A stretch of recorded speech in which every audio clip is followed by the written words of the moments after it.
I can't post up here!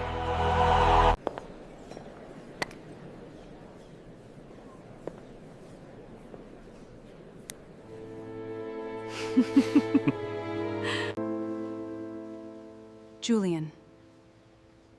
Julian!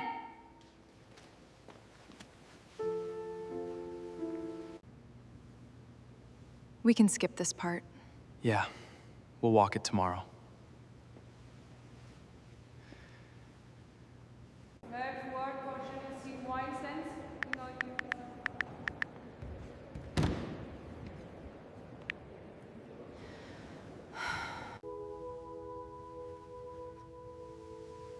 See if it fits.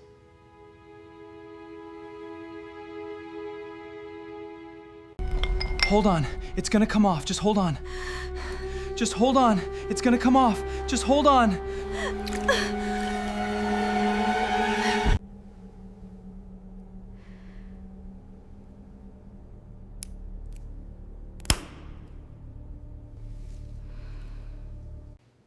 Why'd you pick a tension setting? The ring's way too narrow. If you hadn't insisted on this cut, Sienna's finger wouldn't have gotten stuck.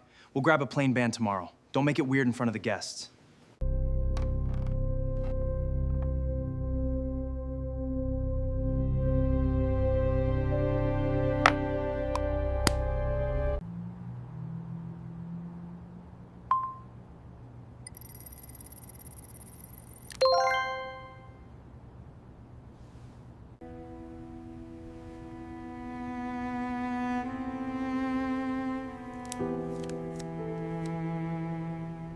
My fiancé is deaf in his right ear, but he can hear my best friend tap a coffee cup from across the room. 2 soft taps on the table.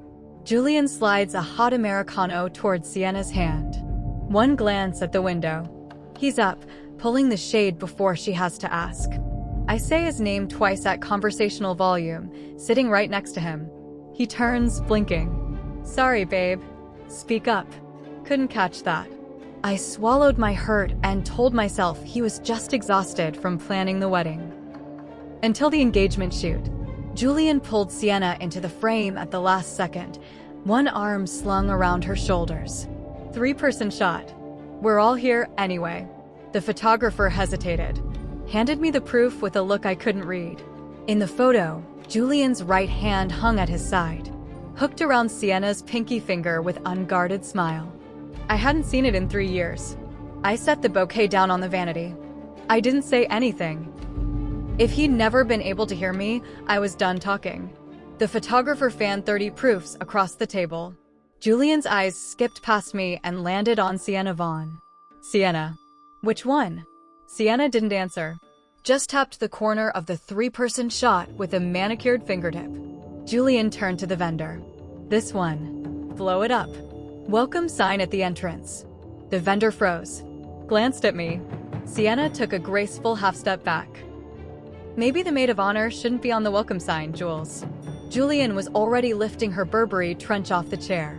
Don't be like that. You've been with us through everything. He turned to me for confirmation. I smiled. Sure, front and center. No bride was going to be standing next to that sign anyway. He nodded, pleased. Reached out to brush the stray hair behind my ear. I tilted my head, pretending to fuss with my hem. His hand hung in the air, then dropped. He didn't press it. Sienna had just tapped the rim of her empty water glass. Twice. Barely a sound. Julian walked to the bar. Came back with a room temperature Fiji water, no ice. The way she liked it. Sienna looked up at him and mouthed thank you. Julian caught every curve of her lips. Front and center had left my mouth 2 feet from his good ear. He hadn't so much as turned his head. I opened my phone, pulled up the plaza reservation. Grand Ballroom. Rooms 3401 through 3418. Krug tasting suite. All of it. Mine to cancel. I started with the Acela tickets. 6 of them, first class, Boston to Penn Station. Cancel. Refund. Confirm. Julian was adjusting the angle of Sienna's straw when the last notification pinged. I hit confirm on the hotel block. $18,400 back to my Amex. He didn't hear a thing. Next, the welcome gifts. 40 boxes I'd curated a month ago. Fortnum and Mason English breakfast paired with Harney and Sons Earl Grey. Julian's grandmother had been drinking that combination since 1998. Sienna picked up a complimentary Walker's shortbread round, wrinkled her nose, pushed the tin 2 inches away. Julian clocked it. He turned to the events manager. Actually, let's swap the whole order. Blue bottle pour-over packets. Sienna recommended them a while back. I raised my voice. The grandparents don't drink coffee. Julian tapped his right ear. Babe, when you shout it's worse. Just static. Manager, place the order. The manager walked over with the change form. The number at the bottom had jumped from $3,800 to $12,000. Sienna stood by the samples, twirling a satin ribbon on one of the boxes. The ribbon caught around her wrist. She didn't pull it off, just frowned, waiting. Julian went to her, unwound it, loop by loop. The morning we got our marriage license, I'd been breaking in a pair of Manolos. He'd stood 3 yards ahead of me on the sidewalk, checking his watch, telling me to hurry up. Nora, you're embarrassing yourself. Because he couldn't hear my heels dragging. The manager was still holding out the pen. I set it back down, stepped back, smiled at Julian. You picked it. You signed for it. He frowned, but Sienna was watching. He signed, swiped his Chase Sapphire. $12,400. While he was debating packaging colors with her, I pulled up the beverage vendor's portal. 40 tables. Champagne tower. 2 magnums of Dom per table. Delete. Cancel. Confirm. Julian came back over holding one of Sienna's coffee samples, riding the high of a decision made together. Nora, what do you feel like for dinner? 3 times louder than his voice had been for me 2 minutes ago. Because Sienna was watching. Because Julian needed to perform a doting fiancé for an audience. Whatever, I said, at normal volume. He didn't hear. He turned back to Sienna. Sushi? She nodded, traced a small circle in the air with her fingertip. The conveyor belt place in Soho. Got it. I trailed behind them out of the venue, screen dark in my hand. The confirmation email was already in my inbox. Your cancellation has been processed. $47,200 will be refunded within 5 to 7 business days. The moving company dropped off the last 3 boxes at our new apartment. Sienna was already on the couch, flipping through Vogue. She'd come over to scope out the aisle entrance for the maid of honor. The TV was on. Midday news. Sienna raised a hand to her right ear. Julian was out of the kitchen in 2 steps. TV off. I stood in the hallway holding a box of books. Master bedroom shelf. Left wall or right? He was pouring Sienna a room temperature water. Back to me. I asked again, louder. He didn't turn. Sienna took the glass and walked toward the master bedroom. Sat on the edge of the bed. Tilted her head up at the vintage Murano wall sconce. This light's a little dim. Quieter than my voice had been. By half. Julian was in the room in seconds. Up on a stool. Sconce off the wall in 3 motions. That sconce was a 1960s Vanini I'd hunted down on 1SD Dibs. 7 days of watch list alerts. I walked in. Why are you taking it down? Julian read Sienna's lips. Translated. The light's harsh on her eyes. We need something brighter. Sienna, right on cue. It's fine, honestly. Don't switch it because of me. Julian handed the sconce to me. No big deal, babe. Sienna's eyes are sensitive. Grab another one. You're on 1SD Dibs every week anyway. I didn't answer. Turned around. Dropped the sconce into the box by the door. Bergdorf Goodman delivered the bridal party garments in the afternoon. Sienna tried on the short bridesmaid dress. Stood in front of the full-length mirror. Her eyes dropped to her right calf. A 3-inch scar on the outside of her leg, just visible below the hem. She tapped the scar with her fingertip. Didn't say anything. Julian's eyes followed her fingertip down. His brow furrowed. Sienna reached for the hanger holding my reception gown. Oscar de la Renta. Long train. 2 months of hand embroidery. Custom fit. She held it up against her body. This length would cover it. Julian looked at me. Voice as casual as ordering takeout. Sienna's got that scar on her leg. Short dress isn't going to work for her. Nora, wear the backup short one. Let her have this one. He paused, pulled a check out of his wallet. 3,000. For a replacement. Get yourself something new. The frostbite scars on my calves were 3 times the size of Sienna's little line. Cambridge winter. 3 jobs. Saving up for his Phonak lyric implant. My knees down were raw for 2 months straight. He'd cried at Mount Auburn Hospital, holding my leg, swearing he'd buy me the longest dress in New York on our wedding day. I took the check. The associate led Sienna to the fitting room. Julian watched until the curtain dropped, then turned to me, clapped my shoulder. You're the best, Nora.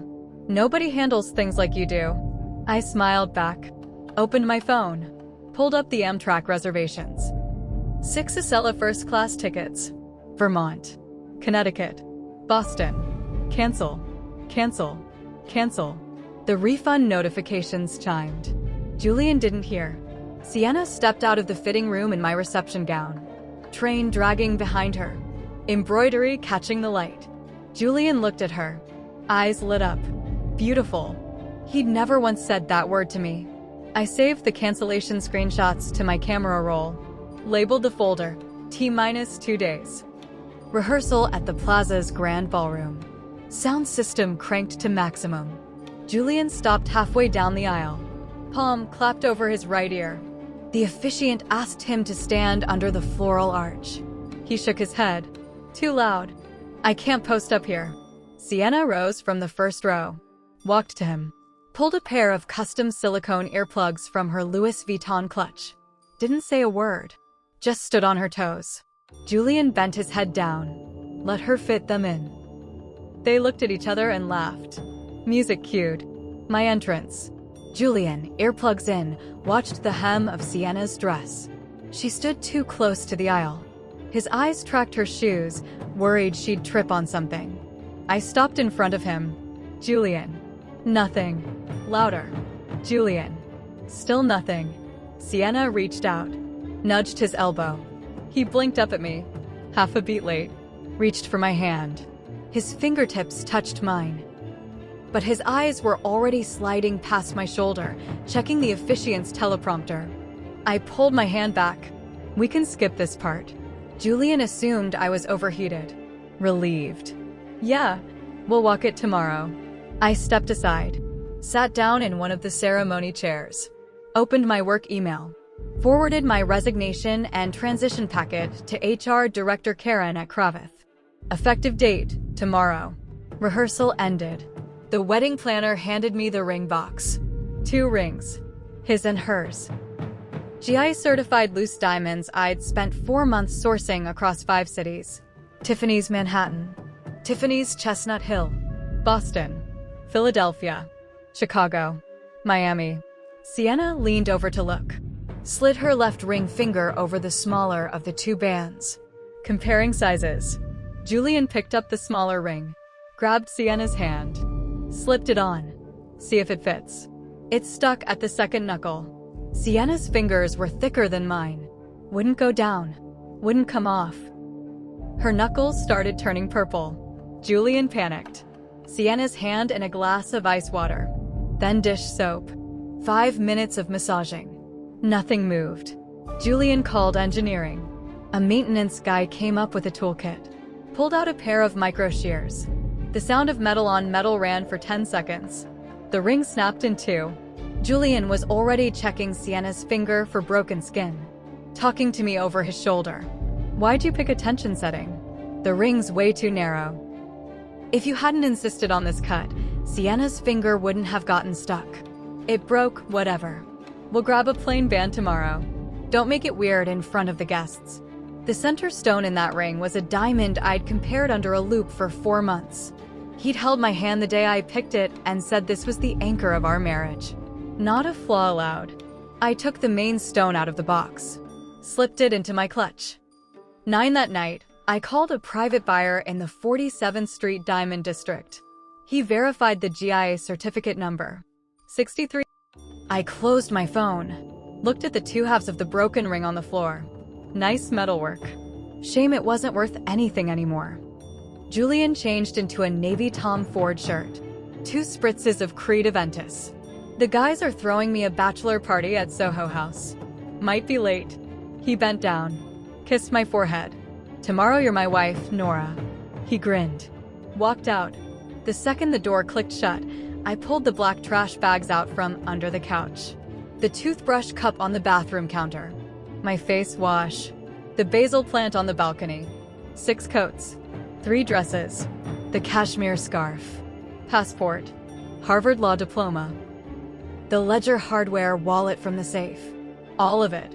Into the bags. 3 years. 2.5 bags. 10 p.m. I carried the bags downstairs. Across the street, a small Japanese place called Itaku glowed warm through the plate glass. I was about to turn toward the dumpster when I caught it in my peripheral. Julian. At the window. Sitting across from Sienna. 1 bottle of sake. 2 glasses. No one else. Sienna raised a finger. Touched the corner of her own mouth. Julian picked up a napkin. Leaned across the table. Wiped a smudge of sauce from the corner of her lip. His hand didn't come back right away. It hovered by her cheek. He said something quiet. Sienna laughed. Ducked her head. Let her forehead touch the back of his hand. I stood on the opposite curb for 10 seconds. Then I pulled out my phone. Dialed Julian. His hand snapped back. 2 seconds of hesitation before he picked up. Hello? Nora. Silent background. Not a soul in earshot. The guys are being loud, babe. I can't really hear you. Everything okay? I said nothing. Whatever it is, tell me tomorrow. Get some sleep. The line went dead. I dropped the bags in the dumpster. Walked back to the apartment. The Lego architecture Manhattan skyline was still lit on the coffee table. 3,700 pieces. 2 months of nights. He'd said the One World Trade Spire was our future home. I picked up the whole thing. Dropped it in the trash bin by the couch. 2 a.m. Julian came back. Reek of gray goose. Faint pink smear at his collar. He'd wiped at it in the hallway with a wet wipe. Only a shadow left. He didn't come to the master bedroom. Slipped into the guest room. Closed the door. 2 minutes later, my phone lit up. Tomorrow you'll be the most beautiful bride in Manhattan. Get some sleep. I love you. I stared at the message for a long time. 3 a.m. I stood in the middle of the living room with a duffel bag. On the coffee table, the backup dress. The one he'd made me swap. Folded neatly.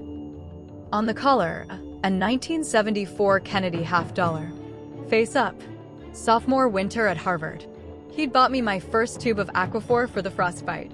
Change from the CVS register. He'd said the coin was lucky. Told me to keep it. He'd sworn that day I'd never have to hurt again. This relationship started with $50, and now the $50 goes back. $50. Half a promise. We're square. I looked at the closed guest room door. Said it slowly, barely above a whisper. Julian, your bride's done. I bent down at the entryway. Slid my shoes on. Straightened up. Then I raised my voice one last time. Toward that door. Julian. The sound traveled down the hallway. Died against the wood. I smiled. Turned. Left. From today on, I would never raise my voice for him again. From today on, he would never see me again. 7 a.m. The wedding motorcade jammed the block. 12 cars laying on their horns.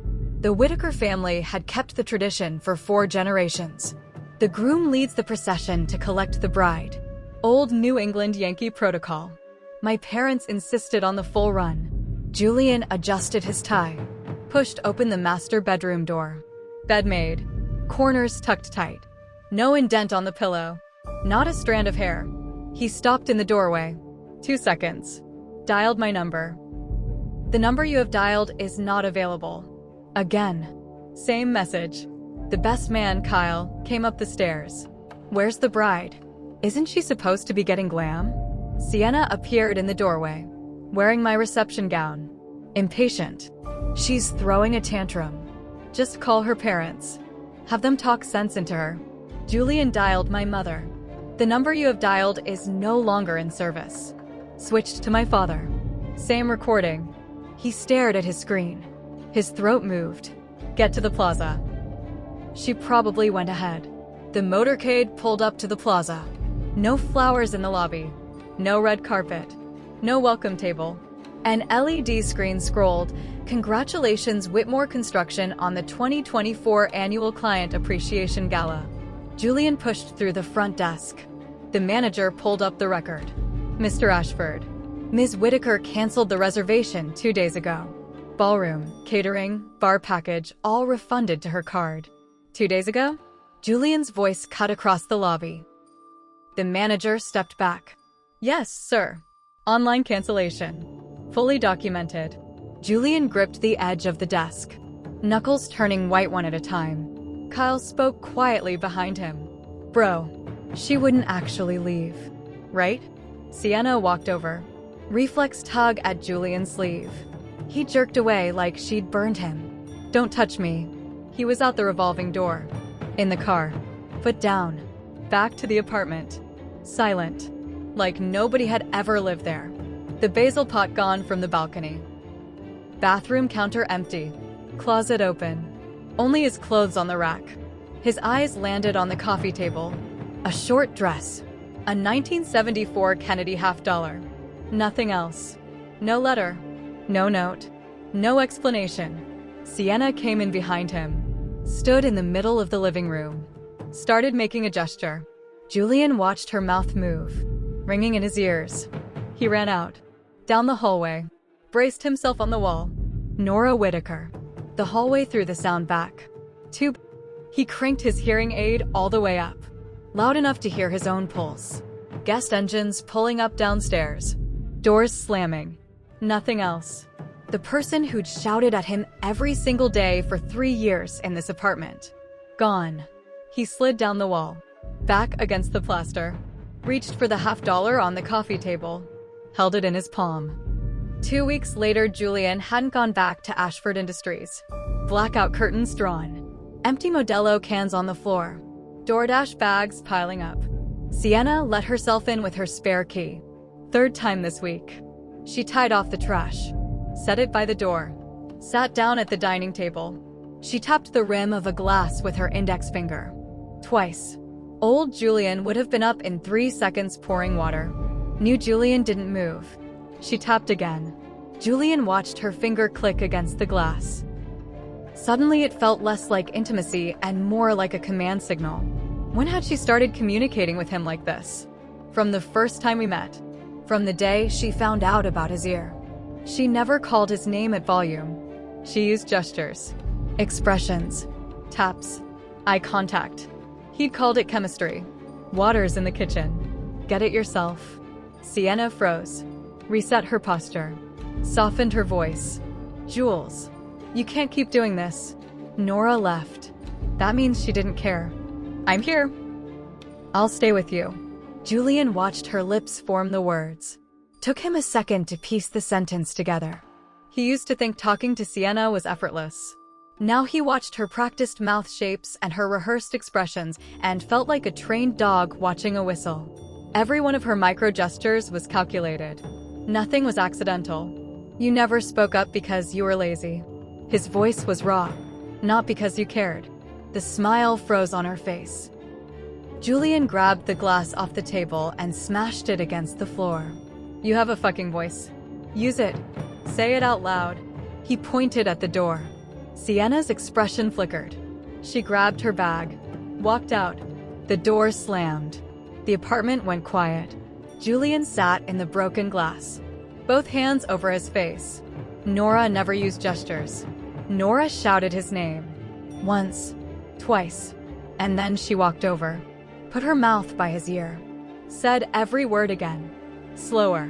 He'd called her too loud. Too dense. Too incapable of the elegant shortcuts Sienna used to talk to him. But Sienna's shortcuts were contempt.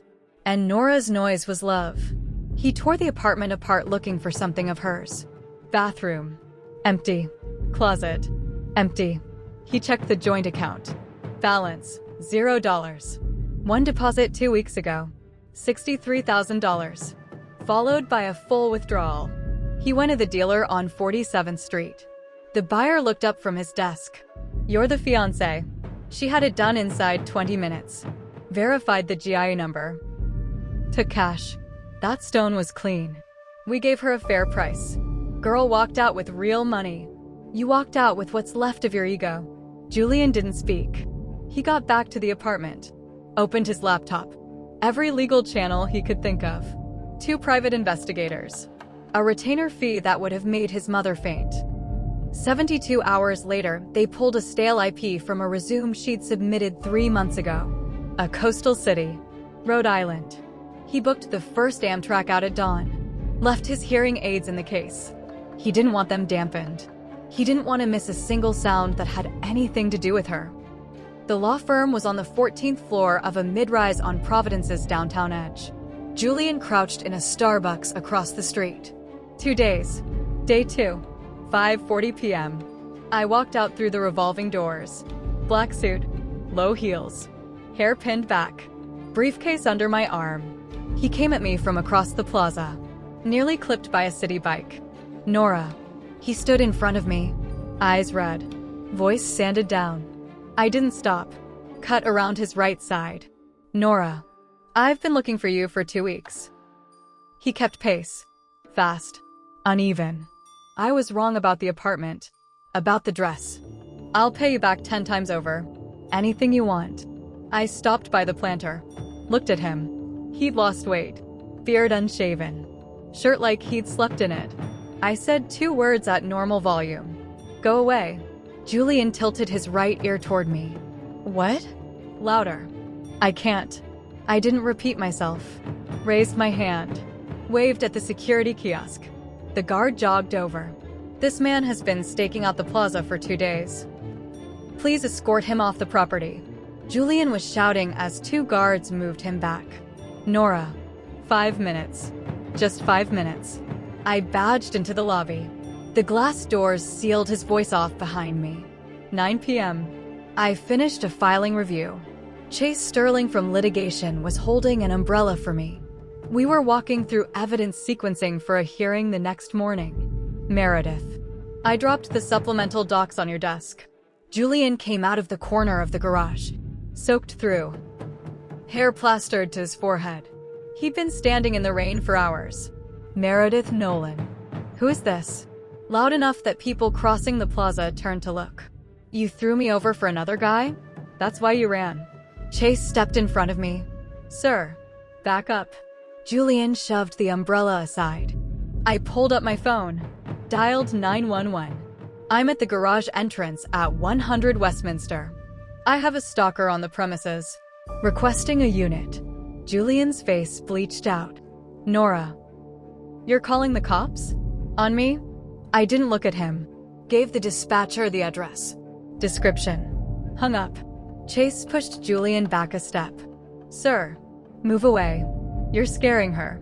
Julian's foot slipped. He went down into a curbside puddle. On his knees in the water. Looking up at me. I pulled my eyes off him. Turned. Walked toward the elevators with Chase. Sirens started behind us. I pressed the up button.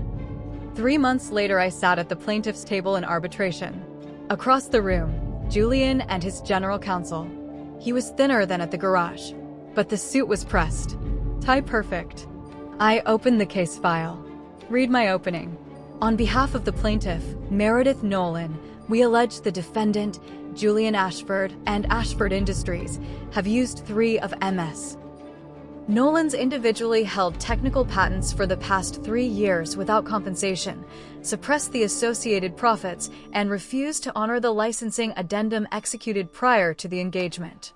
Additionally, the plaintiff has already submitted documentation to the tribunal confirming that a $120,000 transfer executed 3 months ago from a joint account was lawful. Those funds represent the plaintiff's pre-marriage capital contributions and unpaid licensing revenue. There has been no misappropriation. Normal pace. Normal volume. Every citation to statute pinpoint accurate. Julian's eyes stayed locked on my face.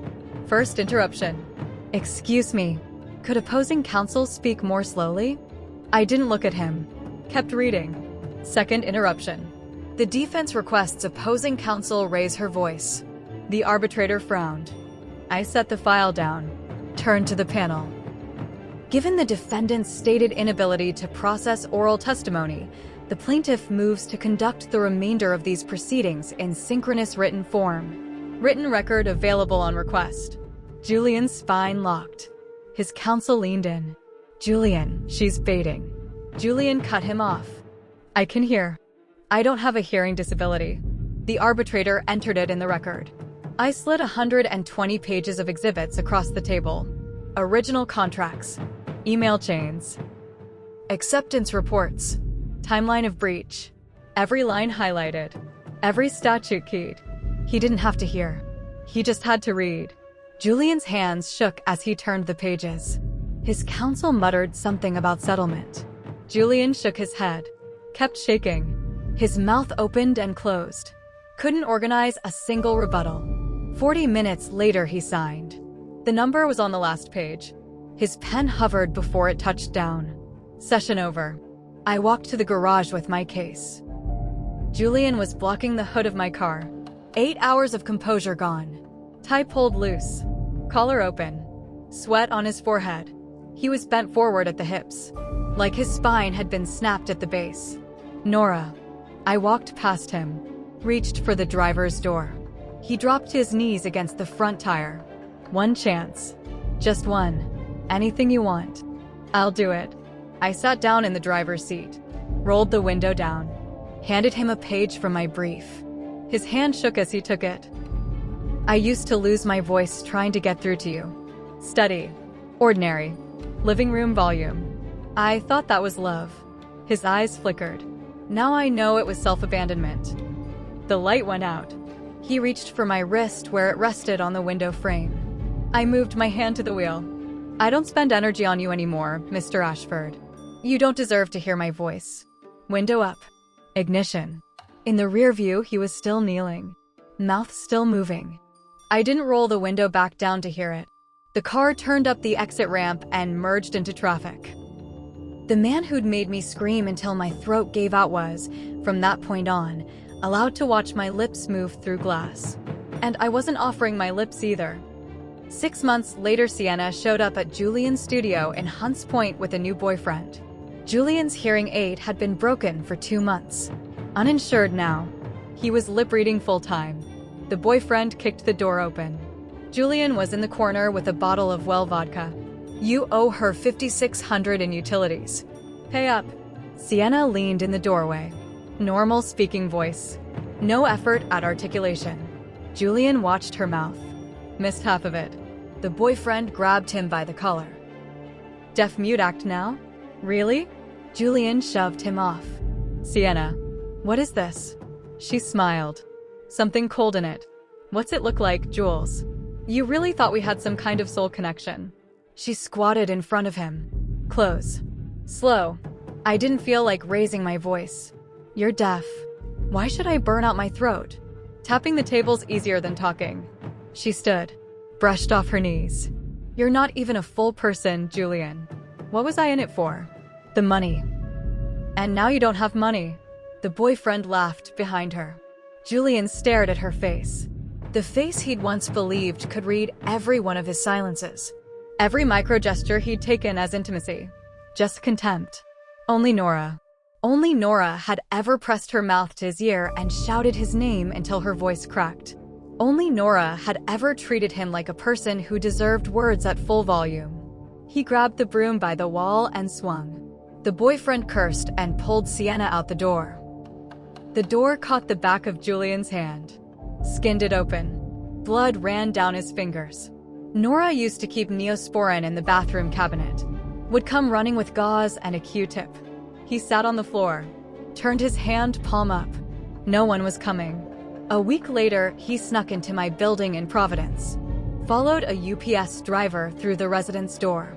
Sat in the stairwell for 3 hours. I came home with a grocery bag from Whole Foods in one hand. A hot roasted sweet potato from the Italian market wrapped in paper in the other. He stood up from the landing. Thinner. Lips chapped and split. Both hands raw with frostbite and open cuts. Nora. He stepped closer. I sidestepped his outstretched hand. Didn't slow down. Move. He followed a step. Then his knees hit the concrete. Nora. I'm going deaf all the way. Loud. Loud enough to echo off the stairwell walls. Please. Yell at me one more time. Anything. Call me whatever. I just want to hear you one more time. I stopped. Turned. He was on his knees. Both hands raised. Open sores across his knuckles. Nothing but conversational volume for me. Flat. You're going deaf. That's not my problem. I turned. Badged through the door. The elevator closed. Through the glass, he was still on his knees. Still shouting. The glass sealed it out. A year later. Firm year-end dinner. Someone tipped a Riedel against mine. Meredith. Heard your ex from New York, Ashford, had some kind of accident? Went completely deaf. Both ears. Watching my face. I sipped my Malbec. Who? Your ex Ashford. Don't know him. They laughed uncomfortably and drifted off. Saturday, I drove out to Narragansett. Passenger seat. A bouquet of white lysianthus.